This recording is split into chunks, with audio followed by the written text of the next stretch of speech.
పూర్తి వివరాలకు చదవండి రేపటి అక్షర శిల్పం దినపత్రికలో.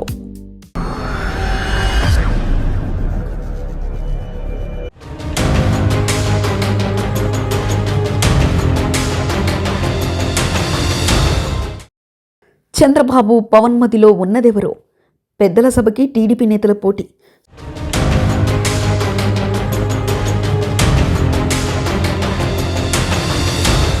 సీనియర్ రాజకీయ నాయకులు కూడా 3 స్థానాలే అయినా గట్టి పోటీ. టీడీపీ జనసేన పార్టీ అభ్యర్థుల టెన్షన్.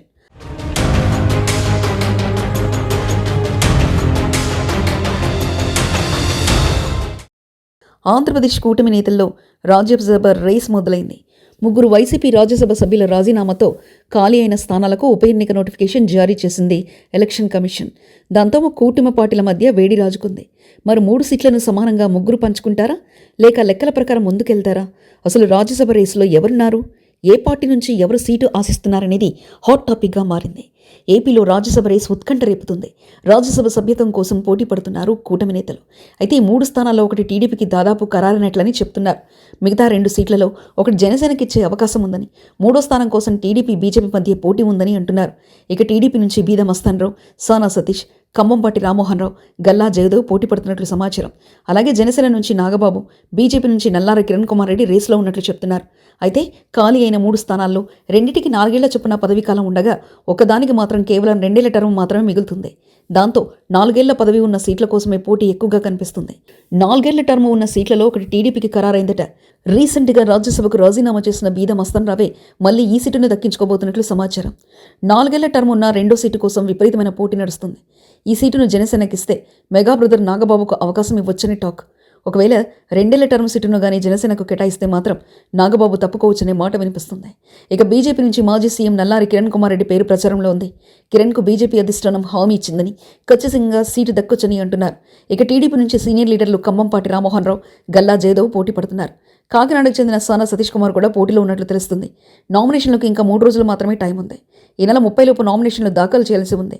మరి 3 సీట్లను 3 పార్టీలు సమానంగా పంచుకుంటాయా, లేక లెక్క మారుతుందా, మరో 3 రోజుల్లో తేలిపోనుంది. గతంలో 2014 ఎన్నికల తర్వాత ఏపీలో బీజేపీతో కలిసి అధికారం పంచుకున్నప్పుడు ఆ పార్టీకి 2 రాజ్యసభ సీట్లను ఇచ్చింది అనే చర్చ నడుస్తుంది. ప్రస్తుతం జనసేనకు ఏపీ అసెంబ్లీ మండలితో పాటు లోక్సభలో కూడా ప్రాతినిధ్యం ఉండి, రాజ్యసభలో కూడా ఆ పార్టీ అడుగుపెడితే మొత్తం అన్ని చట్టసభల్లో జనసేన ఖాతా తెరిచినట్లవుతుంది. జనసేనతో పాటు టీడీపీకి కూడా ప్రస్తుతం రాజ్యసభలో ప్రాతినిధ్యం లేదు. ఈ 3 రాజ్యసభ బెర్తులు ఏ పార్టీ ఖాతాలో వెళ్తాయి, అదృష్ట జాతకులు ఎవరవుతారు అనేది అత్యంత ఆసక్తికరం. అయితే గత కొన్నేళ్లుగా రాజ్యసభలో టీడీపీ ప్రాతినిధ్యం కోల్పోయింది. దీంతో తిరిగి పూర్వవైభవం దిశగా ప్రస్తుతం అడుగులు వేస్తుంది.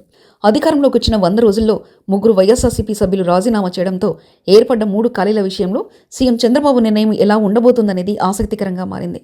ఏపీలో మొత్తం 175 అసెంబ్లీ స్థానాలుండగా 164 సీట్లలో ఎన్డీఏ కూటమి అభ్యర్థులు ఘన విజయం సాధించారు. ఇక రాజ్యసభ అభ్యర్థి విజయం సాధించాలంటే కనీసం 25 మంది ఎమ్మెల్యేల మద్దతు అవసరం. ప్రస్తుతం వైఎస్ఆర్సీపీకి ఉన్న ఎమ్మెల్యేలు 11 మాత్రమే. దీంతో ఆ పార్టీ రాజ్యసభ బరిలో నిలిచేందుకు కూడా అవకాశం లేదు. దీంతో మున్ముందు ఖాళీ అయ్యే రాజ్యసభ స్థానాలన్నీ టీడీపీ కూటమికి దక్కనున్నాయి. రాజ్యసభకు సంబంధించి ఏపీలో 3 స్థానాలు ఖాళీ అయ్యాయి. వీటిలో 2 టీడీపీ తీసుకుని ఒకటి మాత్రం కూటమి పార్టీలకు అప్పగించాలని ప్రయత్నిస్తున్నారు. దీనికి సంబంధించి సీఎం చంద్రబాబు నిర్ణయం తీసుకున్నట్లు కూడా తెలుస్తుంది. దీంతో 2 స్థానాలు గుండుగుత్తగా టీడీపీకి దక్కనున్నాయి. అయితే ఈ 2 స్థానాల విషయంలో టీడీపీలో పోటీ హాట్గా సాగుతుంది. నేనంటే నేనే అంటూ నాయకులు పోటీ పడుతున్నారు. అంతేకాదు సీఎం చంద్రబాబు వద్దకు క్యూ కడుతున్నారు. అయితే వీరిలో ఎవరికి ఇవ్వాలనే విషయంపై చంద్రబాబు గోప్యత పాటిస్తున్నారు. ప్రస్తుతం ఉన్న అంచనాల ప్రకారం 2 స్థానాల కోసం 6 బరిలో ఉన్నారు. వీరిలో ఎవరికి ఇవ్వాలనే విషయంపై తర్జన భర్జన సాగుతుంది. అయితే ఇంతలోనే మరో 2 నాయకులు చంద్రబాబును కలిసి తమకివ్వాలని చంద్రబాబుకు విన్నవించారు. ఈ ఏడాది ఎన్నికల్లో గుంటూరు పార్లమెంట్ సీటును ఆశించి భంగపడిన భాష్య రామకృష్ణ ఒకరు. ఈయన గుంటూరు పార్లమెంట్ స్థానంపై చాలానే ఆశలు పెట్టుకున్నారు. కానీ వైసీపీని మరింత బలంగా ఎదుర్కొనే క్రమంలో చంద్రబాబు ఈ సీటును పెమ్మసాని చంద్రశేఖర్కి ఇచ్చారు. దీంతో ఇప్పుడు భాష్యం రాజ్యసభ సీటు కోసం ఎదురు చూస్తున్నారు. పార్టీ కోసం తాను చేసిన కృషిని వివరిస్తూ 130 పేజీలతో కూడిన పెద్ద నివేదికను కూడా ఆయన తాజాగా చంద్రబాబుకు అందించారు. మరోవైపు పార్టీ సీనియర్ నేత మాజీ ఎమ్మెల్సీ టీడీ జనార్దన్ కూడా ఈ బరిలో ఉన్నారు. తనను కూడా పట్టించుకోవాలని ఆయన తాజాగా ఆయన చంద్రబాబుకు ఫ్యాక్స్ మెసేజ్ పంపించారు. తాను పార్టీలో 25 ఏళ్లకు పైగానే ఉన్నానని, తనకు అవకాశం ఇవ్వాలని ఇదే లాస్ట్ ఛాన్స్ అని ఆయన కోరుతున్నారు.